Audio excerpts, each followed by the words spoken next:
Salamlar hər kəsə. Bu gün biz podkast çəkəcəyik kanalımızda. Bu ilk videomuz olacaq. Mən Sərkarov Nihat, qonağım Əli Əsgərovdur. Biz ikimiz də tələbə olmuşuq, universiteti bitirmişik, eyni universitetdən məzun olmuşuq. Mən hal-hazırda Azərbaycanda deyiləm, xaricdəyəm. Əli amma hələ Azərbaycandadır. Biz hər ikimiz də mühəndislik təhsili almışıq. Fərqli ixtisaslar olsa da mühəndislik təhsili almışıq. Mən bu arada Azərbaycan Dövlət Neft və Sənaye Universitetini bitirmişik biz eyni ildə 2024-cü ildə. Mən elektrik və elektronika mühəndisliyini bitirmişəm. Əli mexanika mühəndisliyini bitirib. Əli hal-hazırda Sokar Downstream-də mexanika mühəndisi vəzifəsində çalışır. Mən də Latviyadayam, Riqada magistr təhsilimi davam etdirirəm burada. Qısaca özümüz haqqında bunu deyə bilərəm. Bu gün biz iki əsas başlıqda danışmaq istəyirik, söhbət aparmaq istəyirik. Universitet bizə nə qatdı, nə qatmadı. Məsələn, ilk başlığımız budur. Bunlardan söhbət aparacağıq. Bir də özünü təkmilləşdirmək istəyən mühəndislik tələbəsi, mühəndislik oxuyan tələbə hardan başlaya bilər, nələrdən başlaya bilər, nələr tövsiyə olunur. Yəni bir alqoritm, sxem kimi düşünə bilərdi. Nələri eləsə yaxşı olar, nələri başlamasa, nələri vacibdir. Bunlardan danışacağıq qısa və konkret. İstəyirəm yavaş-yavaş başlayaq. Əli, sən istəsən özünü bir dənə təqdim elə qısaca. Mən biraz dedim, amma sən də özünü təqdim elə, zəhmət olmasa. Zaten sən təqdim elədin. Mən yenə də qısa özət keçsəm özüm barədə. Mexanika mühəndisliyi ixtisasını bitirmişəm 2024-cü ildə Neft və Sənaye Universitetindən yadın qeyd elədiyi kimi. 2024-cü ilin sentyabr ayından da mexanika mühəndisi kimi çalışıram Sokar Downstream şirkətində. Bundan əlavə olaraq müstəqil araşdırmacılıq edirəm öz sahəmdə. Müəyyən məqalələr üzərində çalışıram, müəyyən layihələr üzərində. Yəni bu qədər. Başqa nəsə sualınız olsa, Nihat şey deyərik. Kifayətdir. Mən də özümü biraz tanıdım, mən də çox tanıtmadım. Mən də eyni universitetdən məzun olmuşuq. Mən elektrik elektronikanı bitirmişəm, bakalavr. Burada yenə eyni ixtisasın magistr, bənzər bir ixtisasın magistr təhsilini alıram. İxtisasın adı Smart Electronic Systems'dir. Bir də burada növbəti həftələrdən artıq işləməyə də başlayacağam, onu deyim qısaca. Hələ ki başlamamışam, ona görə çox detallı məlumat verə bilmirəm. Mən də araşdırma fəaliyyətlərim var burada ixtisasımla bağlı. Belə. İndi istəyirəm ki, biraz başlayaq mövzuya. Bu gün biz ümumiyyətlə nədən danışmaq istəyirik, niyə bura yığışmışıq? Bax, eyni vaxtda məzun olduğum universitetdən, eyni universitetdə oxumuşuq. Fərqli fakültələr, amma yəni mühəndislikdir, eyni universitetdir. Aşağı-yuxarı ikimizin də təcrübələri eyni olub. Yəni birimizi də bu arada uzun müddətli tanıyırıq. Yəni təxminən 2 il olur da, hə, tanıyırıq. Mən Universitet məsələn, birinci sual sənə vermək istəyirəm. Universitet sənə nə qatdı, nələri qata bilmədi, nələri bacarmadı? Və sən nə gözləyirdin universitetdən? açığı belə deyim, Azərbaycan xalqındakı o tələbələrin %90-ının düşündüyü kimi düşünürdüm zaten. Mən deyirdim ki, universitetdə müəyyən praktiki mövzular olacaq, teorik tərəfdən, praktiki tərəfdən. Yəni elə universitet mühiti olacaq deyə düşünürdüm, amma çox yanılmışam. Bunu zaten Azərbaycandakı bir çox tələbə bilir.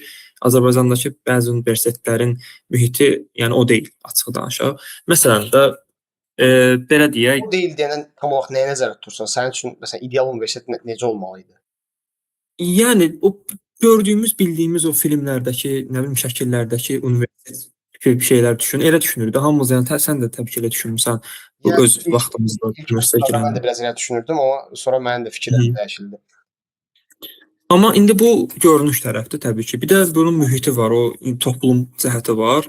Onu da təbii ki, fərqli düşünürdüm. Deyirdim ki, yəni professor ortamı başqa, nə bilim, tələbə ortamı başqa cür olur. Daha akademik fəaliyyətdə olan yerdir. Amma çox yanılmışammış. Çünki elə insanlar var ki, ümumiyyətlə əlaqəsi belə yoxdur təhsillə, öz ixtisasını iyisini bilmir. Yenə də gəlib orada tələbə olur.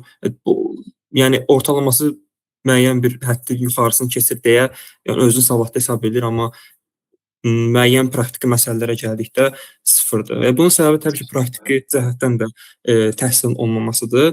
Teorik Elə onu cəhətdən təbii toxunmaq ki var. istəyirdim mən də, yaxşı gəldin ora. Hı -hı. Bizim oxuduğumuz universitetdə, ümumiyyətlə Azərbaycan universitetlərinin çoxunu bilirik də aşağı-yuxarı. Məsələn, mən Bakı dövlətdə oxuyan tanışlarım olub, Azərbaycan Texnika Universitetində oxuyan tanışlarım olub.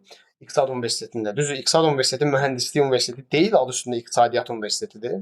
Menecment, iqtisadiyyat, siyasət elmi və s. belə şeylər daha çox tədris olunur orada ixtisasda. Amma orada mühəndislik fakültəsi də var bu arada.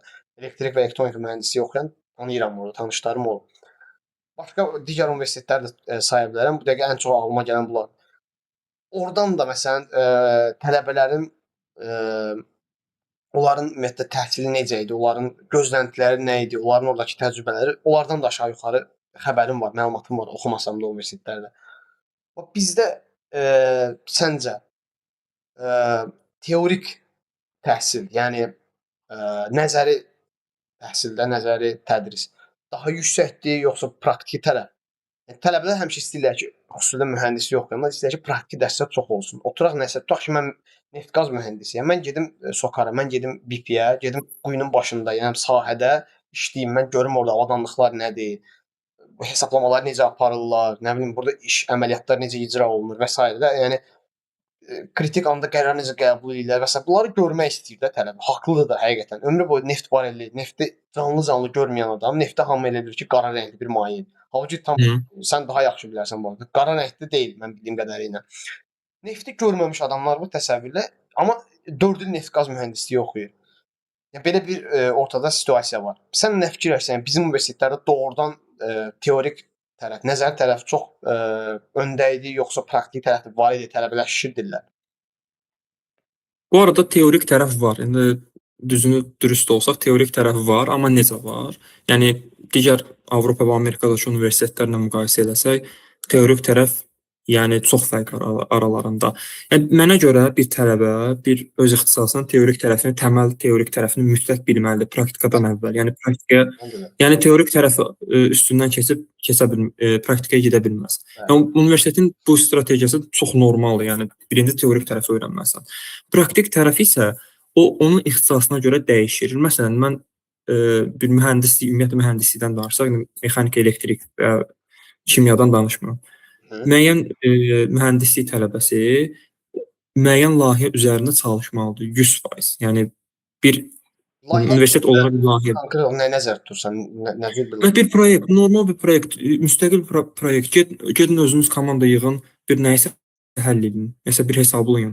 Nə bilim, bir müəyyən bir şərtlər təbii ki verir. Məsələn, mən bir orada işləyən bir professor olsaydım, bir dərs deyən bir ümumiyyətlə bir təzə düzələn bir müəllim olsaydım, onlara məsələn mexanika adı ilə danışım, onlara o mexanikanın prinsiplərinə əsasında şərtlər olan bir proyekt təqdim edərdim, tapşırardım ki, bu deadline-a kimi bunu həll eləyin. Adamlar həm fikirləşəcək ki, mən birinci kursda bunun teoriyasını keçmişəm. Hı. Mən bunun hesablamamasını keçmişəm və bunu tətbiq edirəm mən. Bu ən ağıllı üsullardan məncə biri budur, Məncə praktikanın. də Bu daha praktika demək, effektiv olardı. Belə olsa. bilirsən necə? Yəni praktika demək o demək deyil ki, sahəyə çıxmaq, nə bilim, gedib neft quyularının ağzında dayanıb belə baxmaq falan, görmək. Görməklə deyil. Sən onun teoriyasını birinci anlayıb o nəyisə üzərində tətbiq etməlisən. Görmək, tamam, təbii ki, görmək plus bir şeydir, amma yenə də bu əsas prinsipi sən öyrənməlisən. Yəni mən soruşsan ki, əgər universitetlərdə bu varmı? Bizim universitetlərdə çox azdır. Var, amma çox azdır. Yəni Var amma çox azdır deyirsən də yəni. amma məsələn də laboratoriya işləri. Mən laboratoriya işləri məncə çox belə, yəni necə deyim, qüvvətli bir şey deyil də. Yəni öyrənmək üçün çox Çox zəif bir şeydir əhəmiyyətli deyil. laboratoriya işləri. Məsələn, mənim yadıma Yəni əzbər bir şeydir. mən Hı, sözü kəsirəm üzr istəyirəm. Mənim yadıma buyur. gəlir ki, müxtəlif dərslərdə, tutaq ki, riyaziyyat dərsində, tutaq ki, nə bilim, X bir ixtisas fənnində krediti yüksək olan dərslər. Laboratoriya işləri çox absurd şeylər idi. Həqiqətən ixtisasla əlaqəsi yox idi. Yadıma gəlir ki, çox bəsit bu arada hazırlanırdı. Plus da ki, Hı. doğrudan sən o laboratoriya işi hazırlayan müəllim məsələn PDF-də qeyd edib ki, bu laboratoriya işini bitirəndən sonra sən bunları öyrənəcəksən. Bu arada bu Avropada da belədir. Məsələn, mən burada universitetdə bu dəqiqə 4 dənə texniki dərsim var. Qeyri-texniki ixtisas dərsləri də var idi bu semestr. Onları qatmıram.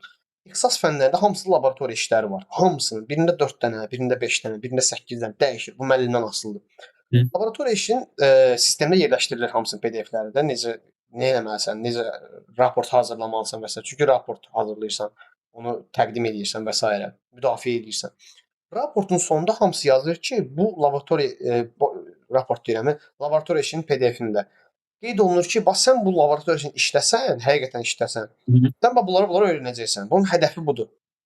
Goals da, yəni məqsəd nədir burada? Bunu niyə eləyirsən sən? Bunları öyrənəcəksən. Baxıram ki, doğrudan bu laboratoriya işini işləyəndə sən bunları həqiqətən öyrənirsən. Elə hazırlanıb ki, laboratoriya işi, sən həqiqətən onlara sövq eləyir ki, gedib onları qurdalayasan, baxasan, öyrənəsən.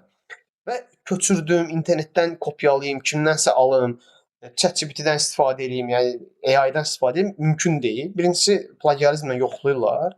O özünü. İkincisi də elə bir sənə tapşırıq verir ki, internetdən kopyalanacaq bir şey deyil. Müəllim vaxtını ayırıb oturub belə bir şey hazırlayır ki, sənin praktiki bacarığı ölçsün, biliyi ölçsün. Burada mənim o çox xoşuma gəldi həqiqətən. Amma Azərbaycanda o yox idi. Bilmirəm sən nə fikirləşirsən? Yəni Azərbaycanda məsələn var idi o, yoxsa hər il eyni sualları salırdılar müxtəlif laboratoriya işlərində. Yəni sırf laboratoriya işlərindən danışsan, ümumiyyətlə imtahanlardan. Yox, laboratoriya işləri. Hə, laboratoriya işləri bildiyin əzbər bir şeylərdir. Yəni əzbərlə get. Yəni Əgər şeylə yəni mexanikada belə əzbər və dəftərin sadəcə olaraq söz yığını yazmaqdan ibarət olan laboratoriya işlərimiz var idi. Çox yəni bu üzücü bir şeydir əslində. Yəni mexanika kimi bir sahənin elə bir laboratoriya işi olması. Bəzi dərslərimiz var idi. Təsəvvür elə maksimumun deyirəm sənə laboratoriya işlərimiz var idi. Ölçü alətlərindən istifadəsi idi bu. Yəni onda bir praktiki var idi. Yəni praktiki amma o heç bir şeydir. Yəni o heç bir şeydir. Onu mən evdə nə bilim gedib hardasa alıb özüm də ölçə bilərəm falan. Yəni belə çox da bir Ona mən də qatılıram. Şey deyil. Ona mən də qatılıram. Çünki bizdə var idi bəzi dərslər, o qədər bəsit idi ki, o qədər bəsit hazırlanmışdı ki, dərs laboratoriyası belə. Onu universitetə getməyə ehtiyac yoxdur da, təsəvvür həftədə 5 dəfə. Yəni bunu evdə mən də öyrənə bilərəm. YouTube-dan baxıb öyrənə bilərəm. Yəni belə dərslər var idi. Bu cürünə səhlənkar hazırlanmış fənlər var idi. Həqiqətən var idi. Bilmirəm, yəni səbəbini deyə bilməm. Amma Azərbaycanda məncə bu bizim dövlət universitetlərində çox belə necə deyim, alışılmadık bir şey deyil. Yəni artıq normallaşıb belə şeyləri görmək tələbələr tərəfindən mənə elə gəlir. Bir də mən xüsusi olaraq nüansa toxunmaq istəyirəm. Bax məsələn biz ikimiz də məzun olmuşuq da bakalavr təhsilində. Sən işləyirsən. Mən də işə qəbul olmuşam. Yəni gələn həftə başlayıram. Amma Azərbaycanda deyiləm də mən təbii ki. Amma mən də Azərbaycanda işləmişdim. Qısa bir period da olsa işləmişdim. Sən amma uzun müddətdə artıq işləyirsən də. 2 il olur da səndə iş təcrübəsi artıq. 2 il yaxınlaşır. Hə, 2 il olub artıq. Məsələn sən çətinlik çəkdin iş tapanda, məzun olandan sonra. Ümumiyyətlə sən nə vaxt başladın? Yəni onu deyirəm, bu təcrübə səndə nə vaxt başladı? Belə deyim, mən 2 nüansa toxunacağam. Bir, mən necə iş tapmışam, bir də necə iş tapılır Azərbaycanda. Mən necə iş tapmışam, məndə bir spesifik bir şey oldu. Mən ümumiyyətlə 3-cü kursdan bəri bizim sahə elədir ki, 3-cü kursdan təcrübə proqramları başlayır. O praktika yerləri açılır, belə deyim, vakansiyalar paylaşılır. Mən ora müraciət etmişdim. Bir təcrübə proqramına qoşulmuşdum 2 ay. Ondan sonra da bu hal-hazırda işlədiyim yerin təcrübə proqramı açıldı. Ora müraciət elədim, qəbul oldum, müəyyən mərhələlərdən keçib. Ondan sonra bir 6 aya yaxın bir müddət ərzində də mən bu təcrübə proqramında iştirak elədim. O təcrübə proqramı iştirakını uğurla tamamladıqdan sonra artıq mən işə qəbul oldum. Bəli, vəzifə təklifi gəldi, yəni iş təklifi gəldi. Yəni məndə prosedur belə olub. Bunun səbəblərini də və necə belə olmaq lazımdır ki, necə iş tapım, bu mövzulara indi sonra toxunacağam. Hə, ümumiyyətlə sonra gəlim. Amma birinci nə mən səndən soruşmaq istəyirəm. Bizdə tələbələrin çoxu qutarandan sonra universiteti, bakalavru əziyyət çəkirlər iş tapmaqda. İndi olanlar hərbi xidmətə yollanır, hərbi xidmətdən gəlir və s. Hərbi xidmətə getməyənlər də, yəni yararsız olanlar və s. Onlar artıq birbaşa iş axtarışına keçirlər də. Və yaxud da məsələn magistrla davam edirsə, yenə işləyə bilir axı, yəni eyni zamanda tam ştat işləyə bilirlər də.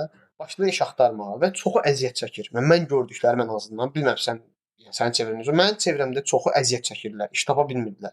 Ya da gedib çox əlaqəsiz işlərdə, diplomla heç bir əlaqəsi rabitə işlərdə gedib məcbur işləyirdilər. Çox cüzi miqdarda maaşla. Sənin çevrəndə necə idi bu? Var idi belə adamlar? Bir də səncə niyə əziyyət çəkir bizim məzunlar? Yəni belə deyim, mən universitet mövzularının indi fikrini biz davam edəcəyik zaten. Mən bu mövzu toxunmaq istəyirəm ayrıca iş tapmaq mövzusunda. Ya məncə indi Azərbaycandakı universitetlərin də halını bilirik. Tamam, okey, amma məncə bu dəqiqə elə bir dövrdür ki, internet dövrüdür. Yəni süni intellekt dövrüdür. 4 il ərzində sən universitetə ehtiyac olmadan da sən özünü inkişaf etdirə bilərsən öz ixtisasında. Məncə də. Açıq danışım, Azərbaycanda praktika yerləri də çoxdur. Müəyyən praktika yerləri açılır, müəyyən şərtlər daxilində qəbul ola bilirsən. Universitetdən əlavə olaraq sən bunları eləsən daha çox uğur qazanacaqsan. Bura müraciət eləsən. Və community-lər var, könüllü proqramları var. Öz ixtisasımla əlaqədar təbii ki deyirəm. Mən komandalarla birləşib layihə eləyə biləcəyin ortamlar ola bilər. Bunları etsən, əgər belə bir background yığsan, sənin üçün iş tapmaq asandır. Açıq deyim, mənim ətrafımda bir iş tapan insanların belə background olub. Yəni sıfır adam olub iş tapmamaq çox normaldır. Yəni bu dünyanın normal bir hadisəsidir ki, sən bir sıfır backgroundla, ixtisasın haqqında 2-3 şey bilməklə sən iş tapmaq mümkün deyil.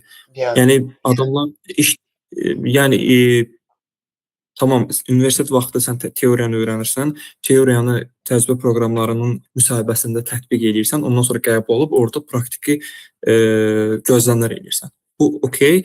Bunun da background'unu yığıb sən real iş şəraitində bunu tətbiq eləyə biləcəksən deyə işə götürənlər bunu xoşlayır.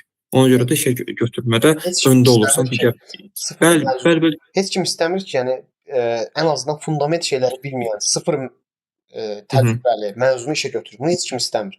Həqiqətən heç kimə lazım deyil. İş bazarı elə bir şeydir ki, yəni hazır adama daha çox üstünlük verir. Hazır, təcrübəli adama. Senior niyə çox rahat iş tapır? Senior heç vaxt əziyyət çəkmir. Çünki senior artıq bişib. 5 dənə, 10 dənə, 6 dənə, 4 dənə müxtəlif müəssisələrdə işləyib.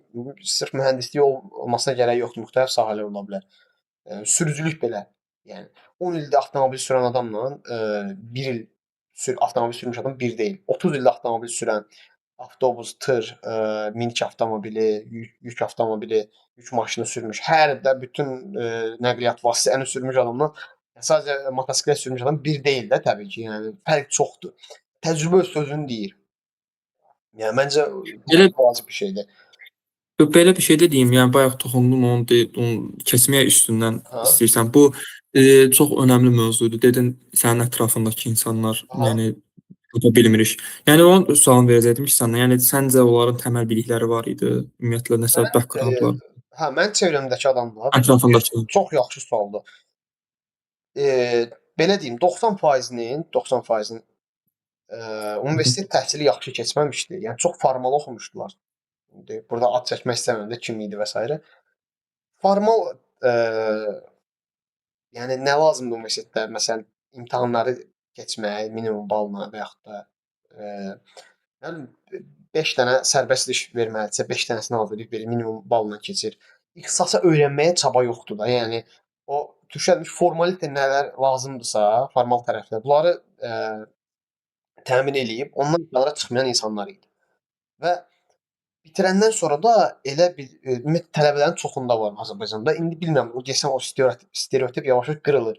Elə fikirləşir ki, mən 4 il oxumuşam da, düzdür, dövlət mənim təhsil haqqımı ödəyib, gəlib oxumuşam burada. Mən bitirən kimi mən kimsə işlə təmin eləməlidir. İş bazarından xəbəri yoxdur. Doğrudan iş bazarı. Elə bilirlər ki, mən qurtaracağam. Tutaq ki, mən biznesin idarə edilməsi ixtisasını bitirmişəm. Mənə kimsə gətirib biznes verəcək, mən başlayacağam idarə eləməyə. Halbuki adam biznesin necə qurulduğundan xəbəri yoxdur. Universitet sənə biznes qurub verməyəcək. Universitet sənə gətirib şirkəti qabağa qoymayacaq. Sən özün bunu yarada bilərsən, ya ailədən qalma bir biznes olmalıdır ki, onu davam etdirəsən. Niyə biznesdən misal verdim? Çünki bunu mən realda görmüşəm. Elə insanlar tanımışam. Biznes oxuyur. Məsələn, elə bil ki, bitirən kimi universitet biznes gətirib kimsə qulağına qoyacaq. Hazır biznes. Elə bir şey yoxdur, yəni mümkün deyil o. Məsələn, kim niyə biznesini versin? Bu bir. Atan, nə bilim, yaxın bir qohumun, qardaşın və s. kimsə sənə əmanət eləyə bilər nə isə, amma yəni səni tanımayan bir adamsa və bilmirsənsə də biznes necə idarə olunur, idarə etmə bacarığın yoxdursa, liderlik qabiliyyətin nə edə bilərsən? Mühəndislikdə də eyni şeydir. Tutaq ki, sən oxumusan, nədən misal verim, neft mühəndisliyi, neft-qaz mühəndisliyi və yaxud da deyək inşaat mühəndisliyi, hər hansısa bir şey, kompüter mühəndisliyi. Sən özün oturub öyrənməsən iş bazarını, yəni iş bazarı nə istəyir? Tutaq ki, mən nə olmaq istəyirəm? Mən atıram backend developer olmaq istəyirəm, frontend developer. Bu bizdə çox məşhurdur da bu sahələr, düzdür? Çox tanışım var mənim developer ilə. nə lazımdır mənə? Filan, filan, filan proqramlaşdırma dilləri. Bunları bilməliyəm. Filan alətlərlə işləməyi bilməliyəm. Mənim GitHub səhifəm olmalıdır. Mənim portfolyom da elədir. Məsələn, bir arxitektura, memarlıq oxuyan adam necə portfolyo olur ya özünün, özünün A4-də ya da AutoCAD-də. İndi daha çox AutoCAD istifadə. AutoCAD-də məsələn açır göstərir ki, mən bunları çəkmişəm. Bunları dizayn eləmişəm və yaxud da 3ds Max-də nə bilim müxtəlif. Yəni adam portfolyonu göstərməlidir ki, işə götürən görsün ki, bu adam nə bacarır. Yəni onların da portfolyo GitHub-dır. GitHub-ı olmayan adamlar var. GitHub da bilirsən necə bir şeydir? Belə deyim də sənə. Kimyada Mendeleyev nədirsə, Mendeleyev dövr sistemi. Yəni proqramist üçün də GitHub belə bir şeydir də. Yəni elektronika mühəndisi üçün multimetr nədirsə, onun üçün də odur. Mexanika mühəndisi üçün nə deyim məsələn, çarxlar, dişlilər, nə bilim bəsit hesablamalar nədirsə, SolidWorks proqramı nədirsə, onlar üçün də odur. Ondan xəbəri olmayan adam necə proqramist ola bilər? Mənim də gördüklərim ətraf çevrəm çoxu o minimum şeyləri bilmirdilər. Ona görə də iş tapa bilmirdilər. Kör-körənə CV yollayırdılar və heç biri də müsahibəyə dəvət olunmurdu. Normaldır. Yəni elə olmalıdır zaten. Məncə Ya onu da deyim ki, yəni o çox düzgün vurğuladın. O mövzu var həqiqətən ki, 4 il mən bitirim və uje işləyəm kimi düşünürlər. hə, Yəni elə çox bir çox şey adam yoxdur da görmüşəm belə. dünyada. Sənin qədər nə qədər kopya var, tələbə var. Yəni Yəni sən sənin onlarla fərqin nə nədir? hə, sən onlardan fərqi nədir? Eynən. Aysə onu deyəcəkdim ki, fərqi nədir ki onlardan? Yəni biri var onlardan, məsələn 100 nəfərdən biri çıxır ki, background olan adam. Təbii ki, onu sizə işə götürən niyə səni götürsün ki? Yəni, nə özəlliyin var, sən neynəmsən? Yəni mən bir nümunə sənə danışım, mən həyat hekayəmdir. Danış. Başıma gəlib bir situasiyanı. Mən bir dəfə bir mağazaya gedəndə inanırsan satıcı bir kişi söhbətləşdik, qısa şəkildəki təhsilin barədə filan, işləyirsənmi filan mövzularına getdim. Dedim mən işləyirəm, onda təzə işə girmişdim hətta. Yəni bunları dedim və mənə dedi ki, mənim oğlum da sənin yaşdadır. Oğlu onun yanında köməkçisi işləyirdi o satıcı mağazada. Yəni mənə bildirdi ki, mənim oğlum da burdadır, gəlsin bir dənə söhbətləşim filan. Gəldim, söhbətləşdim. Dedi, hə, mənim oğlum səndən yaşlıdır, amma iş tapa bilmir filan. Dedim, çox sadə bir sual verdim də, yəni o uşağa ki, sənin bir 4 il neyləmisən sən? 4 il nə? Adam durub mənə baxdı, heç bir şey demir. Yəni durub üzümə baxır. Yəni mən də atasına döndüm, üzümü çevirdim, dedim ki, cavabım budur. Yəni cavab budur. Çox sadə bir cavabı var. Cavabını da aldım Sinirlənirsən, mən. hə. Hə, məncə cavabını aldın da, yəni bu fərqi gördün, amma mən durub səni saysam, mən durub burada 2 saat söhbət eləyərik ki, mən nə eləmişəm. Bu yəni əziyyət çəkmişəm mən həqiqətən. Mən bu əziyyətimi, öz əziyyətimi danmaq istəmirəm deyə bunu ona izah eləmək istədim. Adam həqiqətən başa düşdü ki, yerində oturmaqla, yerində saymaqla bir şey getmir. Bəli. Çox məncə bu nümunə çox hər şey başa izah edən bir nümunədir ki, bu bayaq dediyim mövzuya toxunmaq üçün də, yəni o dediyim mövzunu tam olaraq özətlədim məncə. Bilmirəm, sənin Yəni fikrin nədir? yəni yaxşı, maraqlı hekayədir. Hı Mən də -hı. bilirsən nə ilə qarşılaşmışam. Məndə də biraz fərqli bir amma Aha. təxmin eləyirsən necə bir şeydir. Neçə dəfə Hı olub -hı. məsələn, tutaq ki, dükkanda məsələn, satıcıdır ya nə bilim hansısa bir dükkana girmişəm ya bir dəfə bir hekayə dəqiq yadımdadır. Bax bunu danışım. Bir dəfə evə bir məişət əşyası almışdılar, sifariş eləmişdilər, ödənişini falan Hı -hı. gətirmişdilər indi şeylə, kuryerlə, maşınla, yük maşını ilə böyük bir şey idi. Gətirib daşıyırdılar evə. Atam dedi ki, gəl sən də kömək elə. Bir dənə adamdır, yəqin kömək lazım olacaq da çatdıra bilməyəcək. 5-ci mərtəbəyə qaldırmaq lazımdır liftlə, içəri qoymaq. Gəl yardım elə. Tamam dedim, gedim yardım eləyim. Yardım elədi, adam içəri qoyduq elədi. Adama bir su filan verdi. Yay ayları idi səhv eləmirəmsə. Hə, böyük ehtimal yay idi. Su, çay filan təklif elədi ki, yorulub da adam tərləyib. Aha. Əməkçi adamdır. Başladı biraz söhbət eləməyə. Dedi sən tələbəsən? Dedim hə. Adam da var idi orada. Dedi ki, bəs şeydir, hə, hansı universitetdə oxuyursan? Dedim, bəs Azərbaycanda Neft və Sənaye Universiteti. Hə, AZI dedim, hə, orada oxuyuram da, sonuncu kursam. İşləyirsən, edirsən, dedim, onda da mən işləyirdim. Başlamışdım. Son praktika vaxtı idi, işləyə bilirdik də, işləməyə başlamışdım. Hə, dedi ki, mən doranı bitirmişəm. Neft qaz Aha. fakültəsini bitirmişəm, belə də dedi eynən. Hə, indi görsən halımı indi fəhləlik eləyirəm. Məsələn, bunu mən eynisini başqa ixtisaslardan, əsasən neft qazdan çox görmüşəm.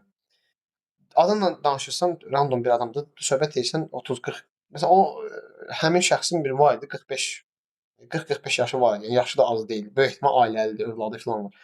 birdən dedi ki, hə mən də azim bitirmişəm o vaxtı. Hə, indi işsizəm, nə bilim, boş-boş işlərlə məşğul oluram. Yəni ümumiyyətlə mən burada universiteti qaralamaq üçün demirəm. Həqiqətən qarşılaşdığım adamlar hamısı bu universitetdən olanlar. Azizdən məzun olub haralara gedib işləyən insanlar da var, haralarda, çox böyük şirkətlərdə. Təbii ki. Çox yaxşı. Yəni, universitet məsələsi deyil bu, Hə, düzdürsən. universitet məsələsi deyil. Yəni onu da bir burada türklər demiş netləşdirək ki, dəqiqləşdirək ki, universitet məsələsi deyil həqiqətən. Sənə verilən diplomun üstündə nə yazılıbsa onunla əlaqəsi yoxdur. Hər şey burdadır. Bir də burdan çıxandır. Yəni, Ağızdan çıxandır. Həqiqətən. Sən özünü fəhlə kimi görürsənsə, sən istəyirsən 8 dənə universitet qutar, heç mənası yoxdur. Sənin perspektivin yoxdursa, mənası yoxdur. Bu hekayəni niyə danışdım? Yəni bu mənim çox qabağıma çıxıb. Adam mən nəyə ümumiyyətlə toxunmaq istəyirəm? Adam elə bilir ki, universitet oxudu, heç nə eləmədi də. Minimum nələr lazımdır onları keçdi. Diplomu aldımsa, deməli mənə nəsə mütləq nəsə mükafat verilməlidir. İşlə təmin olunmalıyam. Kimsə gətirib mənə pul mükafatı verməlidir və s. Belə yəni ekzotik düşüncələr var adamlarda. Halbuki elə bir şey yoxdur. Yəni utopiya deyil ki bu. Sən iş bazarının tələbini qarşılamalısan. Məsələn, universitet ilk yaranan vaxtlarda, ilk yaranan vaxtlar deməyim, yəni çox-çox əvvəlki dövrlərdə universiteti hamı oxuya bilmədiyi dövrləri nəzərdə tuturam. Diplom dəyərli idi. Çünki hamı oxuya təbii bilirdi. ki. Bir universitet 100 adamı məzun edirsə, 100-ünü də işə qoya bilirdi. Çünki 100 iş bazarı üçün heç bir şeydir, çox kiçik rəqəmdir. Amma indi azı nə qədər adam məzun edir təxmini adın sos. Təxmini səncə nə qədər adam məzun edir? Mən təxmini bilirəm. Hər il. Bu dəqiqəki tələbə sayı 20 minə yaxındır universitetin. Hər ildə ən azı Aha. 3000, 4000 adam məzun eləyir. Məncə bəlkə daha çox olar. 5-6 min də ola bilər. O qədər 3000, 4000 ola bilər. Məncə çox olar hətta. Yəni magistrları da qatsaq, bakalavrlar daha çoxdur. Yəni böyük bir əslində kütlənin hər il məzun. Hə, magistrlarla düzdür, magistr, doktorant falan bir yerdə düzdür, yəni 3000, 4000-dən çox Əslində olar. ən azı tutaq ki, 5000 adam məzun eləyir də. Bu 4də biri də hardasa universitetin 20 min 20 mindən də çoxdur səhv eləmirəmsə. Deyək ki 20 mindirsə, 5000 də hər Hı il -hı. məzun etsə, ki məntiqli rəqəmdir. 5000 adamın statistika götürüb baxsaq ki, universitet sonra göndərir kimlər işləyir, işləmir, sorğu göndərirlər. Bizə göndərmişlər bizim fakültətdən. Doldurur, harda işləyirsən, pozisiyan nədir və s. nə vaxt başlamısan, şirkətin adı. O sorğunun cavabını yəni məndə o sorğunun cavabı yoxdur, statistikası yoxdur. Amma böyük ehtimal bilirəm ki, onların böyük bir qismi ixtisası üzrə işləmir ya da heç işləmir. Açıq şəkildə deyə bilərəm. Çünki mən də gəncəm. Bura gəldiyim yəni təxminən 5 aydır burdayam. 5-ci aya girmişəm. Mən yəni illərini Azərbaycanda yaşamışam. Mənim Azərbaycanda gördüyüm mənzərə o idi. Yəni çoxu dəxilsiz işlərlə məşğul olurdular. Yəni böyük ehtimaldır ki, o 5000-in yəni çox cüzi bir İ ixtisası yoxdur. Əslində, Nihat, belə bir şey deyim sənə, bu məsələ çox dərinə gedib, dərinə gedən mövzudur. Hə, çox Yəni bu gedir məktəb vaxtına çıxır. Yəni bu məktəb mövzularına gedib çıxır. O bəli, bəli. niyə bu adam ixtisas haqqında bilmir. Və bu adam təbii məktəb vaxtı da bilmir zaten nə oxuyur. Bu bir. İkincisi onun 10-cu sinif, 11-ci sinifdə, 9-cu sinifdən nə vaxtsa indi başlayıbsa hazırlıqlara getməyə əzbərlənmiş sualları əzbərləyir. Qəbul imtahanında həmin o əzbərlənmiş sualları yazır. Standart Dərsli sistemdə yəni. eynən də yəni standart bir prosedur var da. Yəni onu 10 dəfə edirsən, 20 dəfə sınaq edirsən, 100 dəfə sınaq edirsən, zaten əgər həvəslisənsə, eləyə bilirsənsə, bu zəka səviyyən yetirsə buna, təbii ki, çox bal toplamazsan, çox da bal toplayırsan, daxil olursan. İndi müəyyən az bal toplayanlar toplayır, universitetə girim, daxil olum deyə daxil olur, random bir ixtisas seçir, bu qədər. Hə. Səbəbi bəlli. Oldu səs, O problem üçün oldu. bayaq dediyin mövzuların səbəbi budur. Yəni adam heç bilmir nə oxuyur. Maraqsız bir ixtisasdır. Adam ümumiyyətlə riyaziyyatı nifrət edir. Riyaziyyatdan heç məktəb vaxtı görən gözü olmur, amma gedir elə bir ixtisas seçir ki, mühəndisliyin təməli olan riyaziyyat fənnidir. Yəni normaldır, sən də bilirsən bunu. Gedir riyaziyyatı görür orada F alır ya D alır, indi güc bala ilə keçir 51-lə falan. Təbii ki, belə şeylər var. Yəni olsun fizika, fizika mühəndisliyin, mən mühəndislikdən özüm bilərəkdən danışıram, mən özüm gördüklərimdən danışıram ona görə. Yəni fizika ən təməl fəndir. Yəni mühəndisliyin, riyaziyyatdan da təməl bir fəndir. Adam fizikadan məktəb vaxtı heç bir şey eləyə bilmirdi. Yəni qiyməti zəif bir qiymət alırdı, sevmirdi. Həqiqətən özünün də həvəsi yox idi. Hər şey qoy qırağa. Özünün belə həvəsi yox idi. Təbii ki, gedib orada fizikanı universitetdə görəcək və ali fizika görəcək. Ondan sonra onun üçün bitdi. Universitetdə bitdi, ixtisas həvəsi də bitir. Bu qədər. Yəni, təməl ondan başlayır, 4-cü kursa kimi də belə gedəcək. 4-cü kursa kimi belə gedəndən sonra da baxacaq background-una ki, arxasına ki, heç bir şey yoxdur. Yəni öyrənəsi heç bir şey yoxdur. Yəni baxılası heç bir şey yoxdur. Bu qədər. Yəni məncə bir necə deyim, o ixtisas üzrə işləməməyin ən böyük səbəblərindən biri odur. Yəni ən təməl səbəb yəni. Budur. Mən də qatılıram, dediklərim hamısına qatılıram. Yəni mən də aşağı-yuxarı eyni fikirdəyəm. Ümumiyyətlə indi istəyirəm ki, biraz da söhbəti bir sən hara aparaq. Bunlar Hı -hı. problemlərdir. Yəni problemlərə toxunmaq lazımdır. Şərtdir, 100% toxunmaq lazımdır. Problemin özünü bilməlisən ki, həll yol tapasan. Amma yəni bu qədər çox problemdən danışmaqda yəni bir əhəmiyyət kəsb eləmir, açıq danışaq da. Yəni biraz da həll yolundan danışaq da. Mən əslində bu gün bu podkast eləməyimizdə də əsas mənim belə deyim motivasiyam odur ki, biraz yox əsasən həllərdən danışaq. Həll yolu. Nə etmək lazımdır? Məsələn sən işləyirsən, universitet baxımından, fakültə baxımından, mexanika fakültəsi baxımından sən uğurlu olmusan. Nəyə görə? Çünki sən ixtisasın üzrə gedib işləyə biləcəyin ən Azərbaycandan danışıram, Bakıda ən yaxşı yerlərdən birində, o siyahıda olan ən azı ilk 5-likdə olan şirkətlərin birində işləyirsən hal-hazırda. Böyük ehtimal ki, işindən, vəzifəndən də məmnunsan. Azərbaycan üçün sənin üçün yaxşıdır, yəni mən elə düşünürəm. Sən əgər bu fakültə üçün uğurlu tələbə siyahısına daxilsənsə, kateqoriyasına daxilsən, sən deməli ki, nəyisə düz eləmisən, nəyisə fərqli eləmisən. Düzdür? Sən nə tövsiyə eləyərsən? Nəyi eləsin tələbələr fərqli ki, bu yoldan təzə keçmiş, isti-isti bu yoldan keçmiş bir insan olaraq. Nə tövsiyə edə bilərsən ki, tələbələr də o yoldan keçsinlər ki, təbii ki, səninlə eyni yolu getmələri şərt deyil. Yəni hər adam eyni yolu gedə bilməz. Amma bəlli bir tövsiyə olunan bir istiqamət olmalıdır. Məsələn, bunu 100% eləmə. Nə deyə bilərsən bu mövzuda? Ümumiyyətlə fikirlərin nədir? Bayaq da bunun barədə bir qısa da olsa danışmışdım. Yəni Biraz ətraflı öz ixtisasımdan danışaq. aha, yəni belə deyim, öz ixtisasımdan danışım. Birinci təməl teorik bilgilərdir, yəni fənlərdir. Məsələn, nədir Universitet onlar? fənləri Təməl teorik bilgilər. məsələn də belə deyim sənə, universitetimiz məsələn hər Azərbaycandakı universitetdə də bütün dünya standartına görə aşağılamağa Ha, belə bəli. deyim, aşılamağa çalışır da, yəni tələbələrə o fənləri. Yox, teorik bilgilər zaten Amerikada da eyni fəndir, Yəni Avropada da eyni fəndir. Keçirilmə üsulu tamam fərqli ola bilər. İndi o fikrini səndən də soruşacağam bu barədə. Amma təməl olaraq eyni fənlər, eyni mövzular.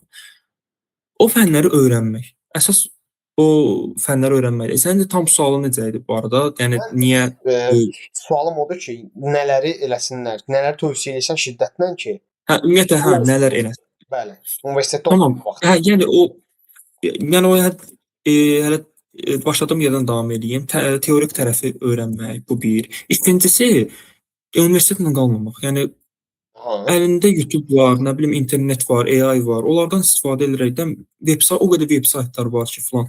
Araşdır, öyrən, bu ixtisas barədə bir çoxun bilmədiyi mövzular var. Digər tələbələrin bilmədiyi mövzuları öyrən və irəli keç.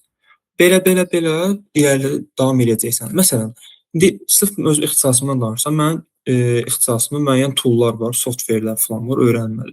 Onların kurslarına bax. Hı. Onları sən stipendiya alırsan, onun bir qismini, onun eybi yoxdur, öz təhsilinə yatırmaq ən böyük yatırım öz təhsilin üçündür, öyrənməyin üçündür. Onlara yatır, investisiya elə, öyrən. Nə oldu? 10-0 qabaqdasan digər tələbələrdən bunları öyrənməklə. Hı. Teorik tərəfi bilmək bu arada 100-0 öndə olmaq deməkdir. O teorik tərəfə heç kim çox adam belə başa düşə bilmir. Bizim sahə elədir ki, elektrik olsun, mexanika olsun, çox çətin sahələrdən dediyim dünya tarixindəki o karyera tarixinin ən çətin sahələrdir açığı desəm. Və ən çox qollu branşları olan sahələrdir. Bunların hər birinin teoriyasını öyrənmək müəyyən bir əziyyət tələb edir. Sən o əziyyəti çəkirsənsə digərlərindən öndəsən. Bu bir, yəni birincisi teorik tərəfi öyrənmək, müəyyən tool'ları öyrənmək və məncə ən effektiv üsullardan biri nədir? Networking eləmək, digər sahənin insanları ilə bu sahədə Bu necə qura bilərlər? professionallaşmış. Məsələn, mən tutaq ki, Məsələn, birinci kurs tələbəsiyəm. Mən tutaq ki, hı, pis bir ixtisasa girmişəm də. Olsun elektrik mühəndisliyi, mexatronika mühəndisliyi, mexanika deməyək, robototexnika oxuyuram. Mən neyniyim məsələn? İstənilən bir Azərbaycanda universitet necə eləyə bilərəm ki, yaxşı çevrə yaradım, connection, şəbəkə yaradım özümə. sosial şəbəkələr bunun ən birinci örnəyidir, yəni nümunəsidir. Sosial şəbəkələrdə məsələn LinkedIn bu dəqiqə yəni ən Çox effektiv yaxşı. üsuldur. Hı -hı. Yəni Instagramdan nə bilim başqa sosial şəbəkələrdən elə bir şey eləmək olmur. Çünki Yəni sənə karyera insanı lazımdır. Bu sahə ilə məşğul olan insan lazımdır. LinkedIn-də sadəcə öz sahənin adını yazmaqla indi ingiliscə bu arada mütləqdir. Bu arada onu da üstünə keçməyək, ingilis dili lazımdır. Yəni ingiliscə öz ixtisasının adını yazırsan, insanlar çıxır, onlarla networking eləyirsən, fərqi yoxdur Azərbaycanlı olsun, xarici olsun. Onlarla ünsiyyət eləyirsən, öyrənirsən onlardan. Və bundan əlavə özüm də müəyyən kurslar təşkil olunur, insanlar eləyir kursları. Mən özüm də bir Hı. Bu arada tədris eləmişəm, bir kurs təşkillənmişdi Azərbaycan Mühəndislər Birliyində, səhv eləmirəmsə adını Hı. bilmirəm yəqin ki, orada Bəli, selektiv analiz, axın dinamikası. bəli. Orada gələcəm. O, yəni elə bir sahə, elə insanlar var ki, o öz bildiklərini, öyrəndiklərini digər insanlara tədris eləmək istəyir. Könüllü şəkildə olur, pullu şəkildə olur. Məncə bunlardan yararlanmalıdırlar. Yəni ən böyük öyrənməli olan şeylər bunlardır. Yəni Yəni bundan deyirsən ki, əlavə üzr istəyirəm sözü kəsdim. Yəni deyirsən ki, buyur. özündə həvəs olmalıdır və yaxud da həvəsi yaratmalıdır. Həvəs Hı gələndən -hı. sonra da müxtəlif üsullarla axtarmalıdır. Belə deyim, Axtarışda olmalıdır. Düz başa bu düşdüm.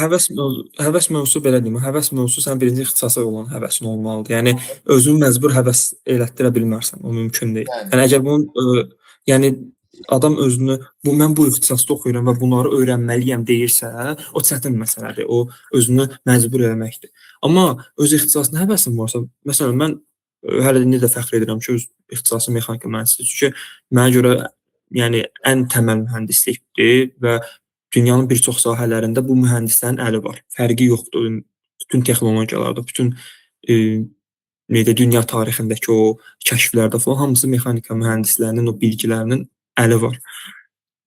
Və buna görə də mən fəxr edirəm. Ona görə də məndə bu həvəs yarandı. Zaten bu uşaqlıqdan bu bir çox həvəsli olduğum sahələr olub və sonradan universitetləri araşdıranda, ixtisas araşdıranda mən öyrəndim ki, bu ixtisasın üzərində hamısı cəmləşibmiş. Ona görə mən bu sahəni sevirəm. Ona görə bu sahəni seçdim və davam elədim. Əgər belə bir sahədə öz sahələrinə həvəslilər varsa, o zaten axırı gələcək. Sadəcə nə qalır? Əziyyət çəkib araşdırmaq, networking eləmək və müəyyən üsullar tapmaq, öyrənmək üçün. Bu onlar üçün asan bir şeydir, əgər həvəs varsa. Əgər həvəs yoxdursa, sadəcə deyirsən mən bu ixtisasda oxuyuram, öyrənmək üçün bunları eləməliyəm, bunları eləməliyəm. Məncə, mən öz fikrimi deyim, o müəyyən bir yerə kimi dayanacaq, ondan sonra getməyəcək. Yəni öz fikrimi deyim. Çünki gördüyüm insanlar olub bu barədə. Hə, mən bu ixtisası oxuyuram, mən də bunu eləyəcəm, mən də bunu eləyəcəm. Axırda bir müddətdən sonra sıxılır. Niyə? Çünki sevmir. Yəni maraqsız Yəni gəlir hər maraq çox önəmli bir şeydir. Maraq ümumiyyətlə davamiyyəti o gətirir də, maraq. Yəni bir insan bir işi pul üçün belə bir şey. ümumiyyətlə məlumat oxumuşdum ki, pul üçün insanların motivasiyası tez bitir. Doğrudan elədir. Hı Pul hı. belə baxanda qısa müddətdə çox böyük motivasiya verə bilən bir şeydir. Bilmirəm qatılırsan yoxsa yox. Məncə də müəyyən qədər qısa short termdən keçirilmiş qısa müddətdə çox Bu arada motivasiya. Aha. sözünü kəsirəm, onu unutmadan deyim. Çox gözəl bir söz var, eşitmişdim. Deyir, yəni çalış sən pulu qazan, pul səni qazanmasın. Hə, Yəni təxmin edirəm. sən pulu qazansan, zaten sən pul axırınca gələcək. Pulu sən Pulun arxasınca getsən, Hı. o pulun arxasınca getsən sən təkcə pul qazana bilərsən, amma öyrənməyəcəksən heç nə. Mən də elə fikirləşirəm. Ümumiyyətlə, yəni bu da ki, dünya elə bir şeyə gəlib ki, iqtisadi baxımdan pulsuz olmaq çox çətinləşdirir həyatı. Yəni tələbə üçün də çətindir, yeni məzun üçün də çətindir, nə bilim, tələbə olmayan məktəbli üçün də, hamı üçün çətindir. Yəni pul vacib bir şeydir. Mən bunu danmıram. Bir işə seçəndə də, seçim eləyəndə də maaşa, ödənişə baxırıq da, yəni hamımız baxırıq. Maaşa görə seçim eləyirik. Bu reallıqdır, bunu dəyişdirə bilmərik. Amma pul hər şey deyil, həqiqətən. Çünki pul üçün bir müddət bir əziyyətə dözə bilərsən, davam gətirə bilərsən. O tolerantlıq həmişə olmayacaq. Pul veriləcək sənə. Mənim üçün önəmli şey, yəni maraqlı bir sahəyə sənin motivasiyan həqiqətən varmı, yoxmu? Sən bunu öyrənmək istəyirsən, 20 il bu işi görə bilərsənmi? Ya da 5 il sırf burada bunu dayana bilərsənmi? Bunu eləyə bilərsənmi yəni? Bu önəmlidir.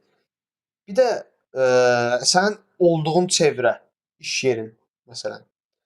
Sən çevrə necə bir yerdir? Ola bilər ki, çox yaxşı maaş var o işdə, amma məsələn çevrə çox bərbaddır. Sənə böyümə potensialı vermir. Məsələn, çox tutaq ki, necə deyim, mobbinq var orada. Yəni nə bilim, ümumiyyətlə insanların bəsit kommunikasiyası yoxdur düzgün aralarında. Bir-birlərinə qarşı etik çərçivələr, sərhədləri belə yoxdur. Elə iş yerləri var Azərbaycanda. Yəni az da deyil. Elə yerdə də çox dayana bilməzsən. Yəni O baxımdan da əslində tələbələrin də əslində biraz daralır. Limitlərin arasında işləyə biləcəyi yer. Tələbə çünki məzun olur, onu da başa düşmək lazımdır. Onsuz da universitet çox bir şey qatmır. Özü də biraz həvəssizdirsə də, çox bir şey eləyə bilmirsə, ailədən də bir miras yoxdursa, ailədən də bir kapital gəlmirsə, məcbur olub çox mənasız yerlərdə işləyə bilər. Ya, bu da böyük Hı bir -hı. problemdir. Belə insanların da sayı az deyil ha, yəni çoxdur. Çoxdur baxsan mühəndislik tələbələri. Bir də bizdə belə bir şey var. Mövzudan mövzu çıxıb bir fikir verirəm, amma bunlar vacibdir. Bax bizdə ümumiyyətlə böyük bir şey yaranıb ki, bir ekol, kütlə yaranıb ki, mühəndislik oxuyanlar arasında çox məşhurdur. X nəsə bir mühəndisliyin bitirib, adam görür ki, pul harda var? Developerlikdə. El arasında Hı -hı. developerlik də, proqramistlik. Ay sağ Götür ol. Çox proqramist. gözəl olmuş. Məsələn, bu dəqiqə baxsan, Çox gözəl bazarda olmuş. kifayət qədər, bazarda heç o qədər iş yoxdur da, açıq danışaq, o qədər iş ən çox olan bazar yenə IT da bu arada. Amma yenə də bunun da bir limiti var da. Bu dəqiqə bazar sənə tutaq ki, limit verir ki, 10 min adam işə ala bilərəm. Amma 30 min adam IT üzrə kurslara gedir və yaxud da nə bilim, özü onlayn şəkildə bunu öyrənməyə çalışır, self learninglə özü öyrənməyə çalışır. İlk mən özümü amma soruşsam məsələn, doğrudan sənə maraqlıdır proqramistlik, ya nə bilim IT? Yox. Nəyə görə? Nədir sənin Gözəl. motivasiyan? Çox adam deyir ki, pul məsələn. Məsələn, mən o sahəni seçmədim. Mən həmişə elektronika marağım var idi uşaqlıqdan bəri. Həmişə sökürdüm nəsə avadanlıqlar içinə baxırdım. Bu necə işləyir, o necə işləyir. Böyük ehtimal səndə də elə olub. Mexanika, dişlilər, çarxlar, mühərrik, daxili yanma mühərriki. Yəni daxili yanma mühərriki bir adama maraqlı gəlmirsə, mənə elə gəlir ki, o adamdan mexanik mühəndis ola bilməz. Bir adam bir tork hesablaması, dişlilər, çarx, nə bilim metalla hesablamaq və s. bunları eləyə bilmirsə, bəsit bir dişli necə işləyir, çarxlar necə işləyir, nə bilim, insan daha yaxşı bilir. Və yaxud da məsələn multimetr görməmiş, heç vaxt əlinə almamış adam, nol faza yarası istifadə edir, bilməyən adam elektriklə, elektronika ilə məşğul ola bilməz. Ən azı evdə bir təmir işi görmək, bir açıb avadanlığın içinə baxmaq. Bu maraq olmalıdır. Ya ailədən gələ bilər, ya yaxın qohumlardan, ya hardansa görüb gəlməlidir, ya özün test eləyib bunu tapmalısan. Yəni o yoxdursa, çətin söhbətdir, başa düşürəm, maraq gəlmir. Amma maraq da elə bir şeydir ki, eləməyəndə olmur. Açıq danışaq. Sən deyirsən ki, mənim tutaq ki, üzməyə marağım yoxdur. Mən üzgüçülük istəmirəm. Ömründə üzmüsən heç? Məsələn, desə yox. Bəs nə bilirsən maraqsızdır bu? Yəni insan eləmədiyi bir şeyə maraqsız demək absurddur da. Eləməmisən axı, maraq eləyərək, effort ingiliscə demiş, sərf eləyərək, zaman, enerji sərf eləyərək gələn bir şeydir. Bir şey də test eləməlisən axı, heç nəyi yoxlamamış adam əlbəttə heç nəyə də marağı olmayacaq da. Yəni bir maraq yaranması üçün sən də bir əziyyət çəkməlisən. Və mənim də gördüyüm budur ki, bizdə məsələn oxuyurlar mühəndislik tələbələri. Universitet birincisi ən böyük düşəlmiş hayal qırıqlığını yaradan yer universitetdir. Bu arada çox türk ifadələri istifadə edirəm. Biraz ona fikir verin. Hə, universitet ən böyük o şeyi yaradan odur. Gedir universitetə çox böyük gözlənti ilə, görür ki, o deyil. O qədər yoxdur burada. Yəni dərsdə məsələ sakit otur, çön qabaqla, telefonla oynama. Məndən 5 dəqiqə sonra girdin qayıb yazıram. Söhbət buna enir deyə adam dərsə maraqlı qalmır. Məsələn, sən onunla qarşılaşdığında necə olmuşdu? Mənim yadımdadır ki, mən bunlara görə nəsə dedim ki, bura orta məktəbdir də, nə fərqi var ali məktəbdən? Yəni mən universitetin o məktəbdəki o disiplini hə, qəbul eləmək olar həqiqətən də tamam təməl bilgilər verilən yerdir. Müəyyən qədər bu okeydir, yəni bu. Amma universitetdə bu yaşda insanlar üçün elə şeylər eləmək çox, yəni mənə absurd gəlir. Yəni niyə də məsələn də məndən bir 5 dəqiqə sonra girdin, qayıb kimi məsələlər gülməlidir də. Yəni nə bilim danışma. Danışır çıxsın, yəni qulaq asmalı. Sənə nə də ya sən nə mane olur bu dərsində. Avropada o yoxdur məsələn. İndi Latviya Avropada yoxdur, ay sağ ol. Riqada oxuyuram. Burada elə şeylər yoxdur məsələn. Gəlməmişdən Hı. qabaq da bilirdim mən. Burada Avropada bütün universitet. Ümumiyyətlə Avropanı keçdim, heç dünyada çox yerdə heç bu yoxdur yəni. İnkişaf eləmiş ölkələrdə yoxdur elə bir şey. Mənə açıq qəribə gəlmədi, amma məsələn elə tələbələr var ki, onlara qəribə gəlir, Azərbaycandan gəlirlər. A, burada qayıb filan çox belə şey eləmirlər. Yarım saat gecikirsən, müəllim heç nə demir. Nə bilim telefonla oynamaq problem. Yəni telefondur da, yəni bu sənin dərsi pozmursansa, yəni musiqiyə yüksək səslə musiqiyə qulaq asmırsansa, auditoriyada yüksək səslə qışqıra-qışqıra telefonla danışmırsansa, yəni qısası dərsi pozmursansa, sənin özün şəxsi biləcəyin bir şeydir. Heç bir müəllim buna qarışmır. İstəsə qarışa bilər. Elə bir hüququ var. Amma qarışmır. Ona maraqlı olanda ki, o dərsini izah eləsin. Və sən nəsə öyrənəsən. Sən semestrin sonunda bir şeylər öyrənəsən. Yəni o da səndən öyrənməyi istəyir. O özü də istəyir ki, sən maraqlı olasan, öyrənəsən. Azərbaycanda elə deyil axı. Azərbaycanda universitetdəki müəllimin bir çoxunun da, yəni marağında deyil axı sən dərs oxuyub oxumadığın. Sən həqiqətən öyrənirsən, öyrənmirsən. Marağında deyil o. Mən elə bir müəllim çox az görmüşəm. Yəni belə deyim, daha çox o dediyin sözə qüvvət. Bu yəni oxuyur, oxumasın mənə nədir kimi düşünürlər. Tamam, indi bəzi insanlara görə, bəzi insanlar üçün düzgün fikirdir, amma ümumi anlayış belə olmamalıdır ki, yəni oxuyur, oxumasın mənə nə, Ümumi olaraq filan belə kimi maaş olmamalı. alıram. Elə o düzgün yanaşma deyil. Yəni elə düşünməməlidir. Bəzi insanlar var ki, həqiqətən bu adam yəni heç universitetlik deyil və əslində daha dərinə keçsək o adamın universitetdə nə işi var? Universitetə necə girib məsələlərinə daxil olub o məsələlərə gedib çıxacaq, ona dəymirəm. Amma yenə də ümumi anlayış bir müəllimdə elə olmamalıdır ki, bu mənə maraqlı deyil, bunu öyrənib öyrənməməsi. Mən deyirəm, Məncə də. qulaq asır. Həvəsli olan həvəsli olsun. O düşüncədə mən elə olmaz. Tələbədə də marağı öldürür ha bu. Yəni tələbədə də belə bir Hı şey yaranır ki, bunu müəllim deyirsə bu dərsi keçən, demək ki, bu yəni -hı. çox önəmli bir şey deyil də. Çox da deməli vacib bir şey deyil bu dərs. Yəni müəllim özü deyir ki, öyrənən öyrənsin, öyrənməyən öyrənməsin. Əziyyət çəkib maraq yaratmağa cəhd Hə, yəni adam deyir ki, özü təməl fənlərin bəzi mövzularında bu mövzular olur. Deyir ki, yəni bu adamın necə deyim, səhv imaj yaradır da bu həmin o yanlış müəllim. imzalıdır. O fən yanlış bəlidir. Yəni bu tələbə düşünür sən demiş, deyir ki, bu yəqin ki, bu mövzu, bu fən çox da mənim həyatımda önəmli rol oynamayacaq. Atıram məsələn riyaziyyatın bəyan hər hansı bir mövzusu. O plus da bu belə hisslər gəlir üstünə, adam öyrənmir, bitir gedir, 51-dən keçir, bu qədər bitdi ya da kəsdir, indi fərqi yoxdur. Belə bir haldan Faydalar var. sonlanır. Bəli. Mən bir də bir sual gəldi ağlıma, maraqlı bir sual. Aha. Bayaqdan məsələn neqativ tərəflərini deyirik də, çatışmayan dezavantajlarını danışırıq. Hı -hı. Bəs nələr sən deyirsən ki, məsələn, fikirləşəndə öz-özünə bu şeyləri pis idi bu universitetin, amma bəzi şeyləri çox yaxşı idi məsələn, ya da yaxşı idi, işimə yaradı həqiqətən, mənə kömək oldu. Belə dediyin şeylər var. Məsələn, mənim ağlımda bir neçə nüans var. Səndə var məsələn? Deyə bilərsən ki, məsələn, okey, bax, bunlar pis idi. Açığı deyim, buyur, buyur. Mən fikrimi bitirdim mən. Aha. Yəni belə deyim, çox şaxəli bu yəni sualdır. Yəni hansı mövzularda yaxşı mənada, yəni universitetmi deyirsən, yoxsa tələbə Universitetdə mühitimi yəni deyirsən? universitetin sənə Ya belə deyim, universitetin özündən danışmayacağam. Universitetin amma içində o tələbələr, oxuyan tələbələrin arasında həqiqətən fərqli insanlar var idi. Yəni zəka olaraq, yəni düşüncə olaraq fərqli insanlar çoxdur. Azərbaycanda ümumiyyətlə elədir. Yəni fərqli düşünən insanlar çoxdur. Bu çox əla bir şeydir. Yəni onları tapmaq sadəcə, bir-birinizi tapmaq mövzusu var. bağlantı Əgər yaratmaq üçün bir-birinizi kömək oldu sənə. Yəni hə, yəni bağlantı yaradıb onlarla bir ortama düşsən, bir mühitə düşsən, sən bir şey həqiqətən yarada bilərsən. Həqiqətən o tərəfi var. Eee, başqa belə, həqiqətən universitet tamam, təməl olaraq sənə bilgini verir zaten. Əsas odur. Yəni təməl olaraq sənə bilgini öyrədir. O cəhətdən zaten vəzifəsi budur. Universitetin özünün məqsədi odur ki, yəni tələbəyə təməl bu seçdiyi ixtisasın təməl biliklərini öyrətsin. Bu mövzularda deyirsənsə, yəni mənim üçün ən önəmli üstünlüklər bunlar olub universitetin. Başqa müəyyən, aktivitetlər olur, eventlər olur filan universitetlərin. Onlara qatılmaq filan, yəni faydalar olub.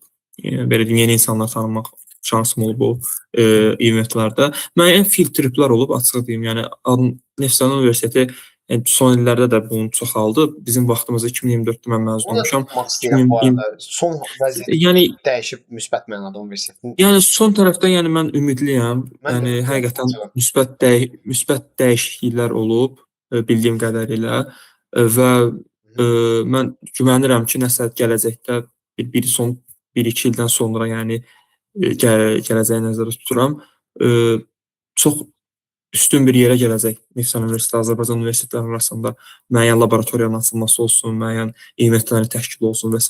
Sənin fikrin mənə maraqlıdır bu arada. Mənim fikrim nədir? Universitetin son hal ki bu dəqiqə son vəziyyəti o müsbətdir mənim də fikrimcə. Onu biraz sonra toxunaram. Mənə Aha. də üstünlüyü də idi açıq danışım universitetin.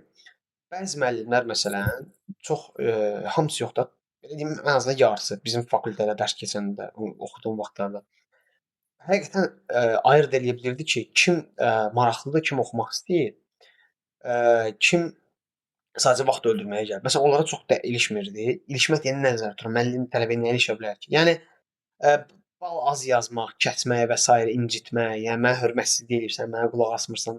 İnsandır da o da belə bir düşüncəyə girib tələbələri incidə bilər. İncitmək deyəndə tələbəni maksimum qayıb yazmaq, bir də fəndən kəsməkdir də aşağı balla. Bunlar eləmirdi. Məsələn, bununla vaxtını itirmirdi. Ona lazım deyil, yəni tələbə ilə dalaşmaq. Deyir ki, sən oxumursan, sənə maraqlıdır da. Gəl səndən daha çox belə deyim, diskussiya aparaq. Sənə maraqlı deyilsən, suallarını ver. Tutaq ki, belə bir məqalə işləyirik, gəl bir yerdə qoşul bizə. Belə şeylər eləyən müəllimlər var idi. Belə araşdırma, belə bir proyekt var. Dekan belə bir şey tapşırıb, biz də məsəl üçün istedadlı tələbə axtarırıq, çalışqan tələbə axtarırıq, gəlsən qoşul. Bunu eləyən müəllimlər var idi. İnsanı biraz da sevindirən şeylər bu idi ki, azdan çoxdan burada da yəni idealist insanlar var. Həqiqətən. Bəzi müəllimlər var idi ki, bilmədiyini deyirdi. Məsələn, bilmədiyini bilmək və bunu qəbullanmaq çox böyük ərdəmdir, çox böyük əslində xarakter göstəricisidir. Bilmədiyimi Hə, bilirəm. Bəzi müəllimlər bunu boynuna alırdı. Məsələn, müəllimə sual versən, bilməsə belə danışır. Çox əcaib bir şeydir o. Yəni bilmirsən, deyən bilmirəm də. Niyə uzadırsan ki? Tələbə də bunu başa düşür də, saqqız kimi uzadanda söhbəti. Bəziləri bilmədiyin qəbullanır. Bax belə müəllimlər var idi. Bu mənə biraz xoşuma gəldi. Biraz yox, həqiqi ən çox xoşuma gələn tərəf bu idi. Bir də dərslər o qədər çətin deyildi deyə, sən biraz çalışırsansa, dərsləri bitirib, dərslərin universitetin tələblərini qurtarıb özünə vaxt ayıra bilirsən.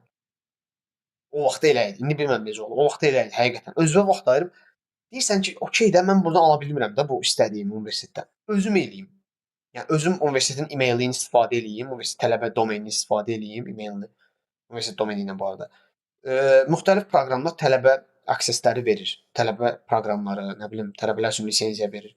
Düzdür, bizim universitetin e-mailləri ilə bəziləri götürürdü, bəziləri Azərbaycan üçün dəstəkləmirdi, amma almaq olurdu. Məsələn, Autodesk-in bütün proqramlarına çıxış əldə etmək olurdu. Autodesk-də də yəni bir çox mühəndislik sahəsi üçün proqram var, içində elektronikada qarışıq, daxil. E-mailini yəni istifadə edə bilirdin. Özünə vaxt ayıra bilirdin. Dərsləri bitirib özünə vaxt ayıra bilirdin. Şəxsi inkişafı var. Şəxsi inkişaf yəni idmanla məşğul olmaq, sosial həyatın, nə bilim, qidalanmağın və s. Yəni tələbə üçün minimum şeylər bunlardır da. Dostlarla vaxt keçirmək. Bunlara vaxt ayıra bilirdin.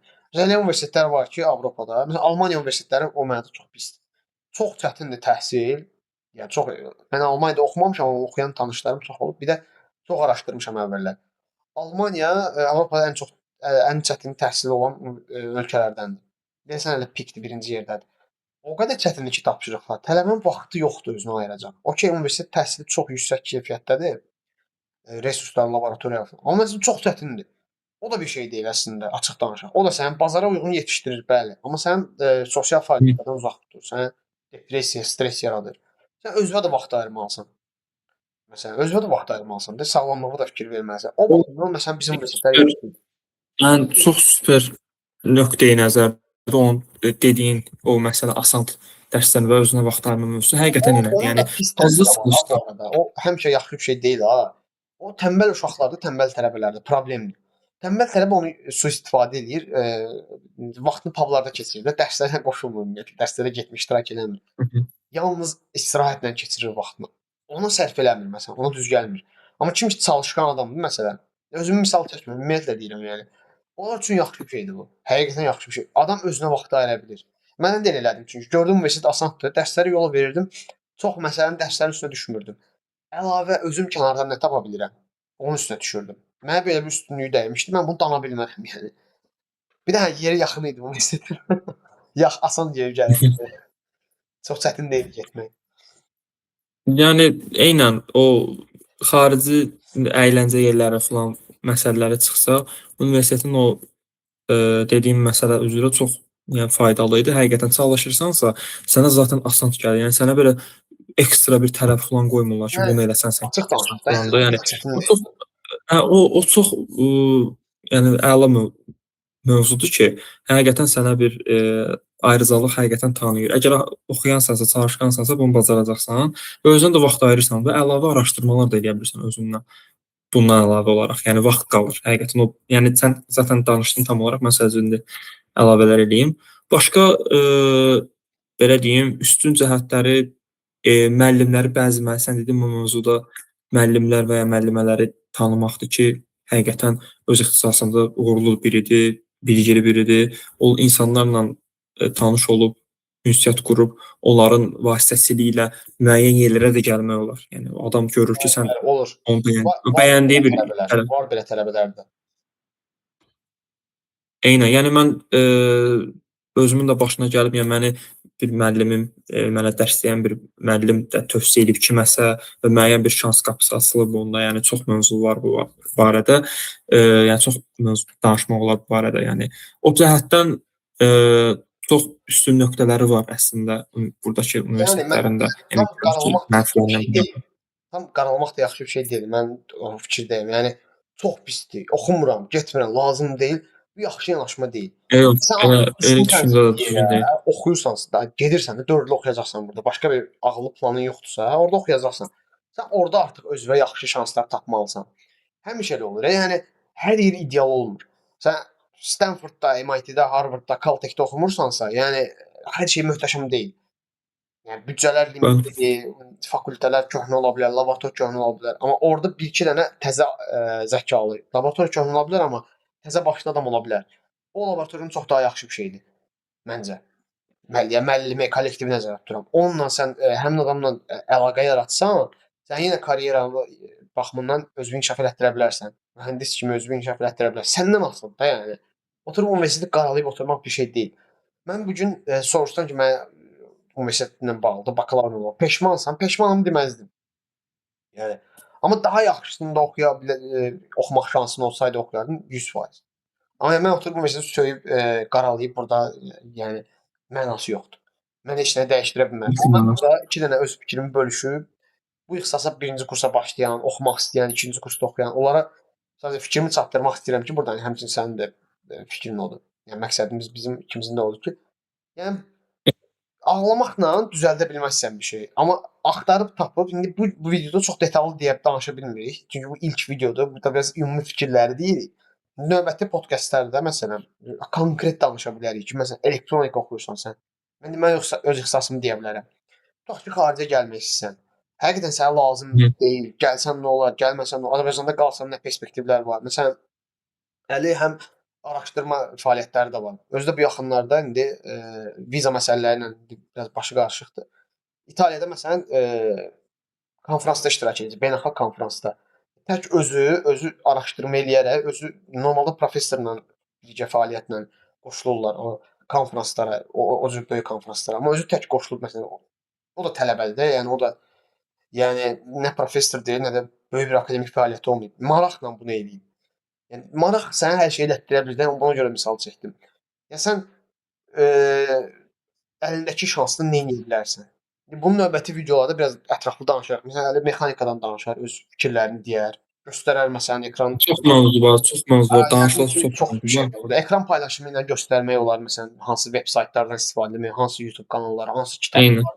hansı materiallar, ümumiyyətlə necə araşdırma eləmək lazımdır. Araşdırma heç toxunmadı bu mövzu podkastda, amma araşdırma mühəndisliyi məncə 30-40%-dir. Bəlkə də daha çox.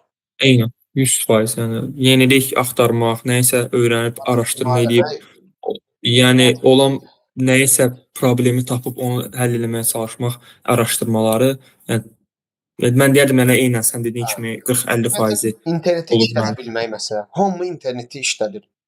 Yəni interneti işlətməyən adam yoxdur Azərbaycanda. Hər kəs aşağı-yuxarı işlədir, qoca cavan. Necə işlətmək lazımdır? Axtarışı necə eləyirlər? Çox adam ümumiyyətlə Google-da axtarış eləməyi bilmir. Mən görmüşəm gözümlə. Mən elə bilirdim hamı çox yaxşı axtarır bu arada. Bir dəfə fikir verdim, Azərbaycanda oldu. Google-da axtarış insanların xasiyyəti, yəni axtarma şəkildə metod çox fərqlidir. Yəni hər insan fərqli cür axtarış edir. Məsələn, mühəndislik oxuyan tələbə mövzunu necə axtarsın internetdə? Necə Google-da araşdıra bilər? Yəni Google olmasa başqa bir brauzer olsun. Necə araşdırım məsələn? Sonra bu AI alətləri də məsələn bu GPT-lər filan, Gemini, nə bilim Grok, o təzə çıxanlar, Notebook LLM və s. Necə orada araşdırma eləyək? Yəni hər şeyə ona güvənmək olar, olmaz. Dərsləri yazdım sadəcə tapşırıqlar eləmək üçün yox, araşdırma eləmək üçün. proyekt işləmək üçün necə mən istifadə edə bilərəm? Bunları istəyirəm müsbət toxunum növbəti podkastlarda. 100% yəni çox da ona görə dedim yəni Çox çox vacibdir. danışılan mövzulardır. Mövzudan mövzu çıxır bu arada. Mən istəyirəm biraz yavaş-yavaş yekunlaşdıraq. Məsələn, sən nə demək istəyirsən yekun olaraq? Sən ümumi toparlayaq da bir fikrin nədir?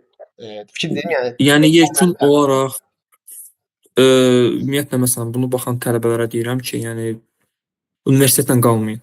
Belə deyim, yəni qısa özət onu deyim, universitetlə qalmayın, öyrənin, araşdırın və digərlərindən daha üstün olmağa, daha irəlidə olmağa çalışın. Yəni çünki ümumi nəzərə alın ki, sizin tamam öyrənsəz də, araşdırsaz da sizin qədər çox insan var. Sizin səviyyədə olan çox insan var. Onları da ötüb keçməlisiniz. Digərlərindən fərqli olub və daha üstün bir namizəd olmaq üçün. Və bunu nəzərə alın ki, çox insan sizdən hələ də geridədir və öyrənməyə həvəsli deyil indi müəyyən səbəblərdən bir backgroundu yoxdur. Onu da nəzərə alın. Həm də onu nəzərə alın ki, bayaq dediyim mövzunu backgroundu güclü insanlar da var. Onları da ötüb keçmək lazımdır. Bunun üçün də tək üsul var. Təkcə universitetdən bunu eləmək olmur. Araşdırmaq, öyrənmək və networking. Yəni ən əsas bu üç prinsipi bilib hərəkət eləyin. Əsasən də birinci kurs və ikinci kursdan və belə şeyləri öyrənməyə çalışan tələbələr bunu bilsələr daha yaxşı olar.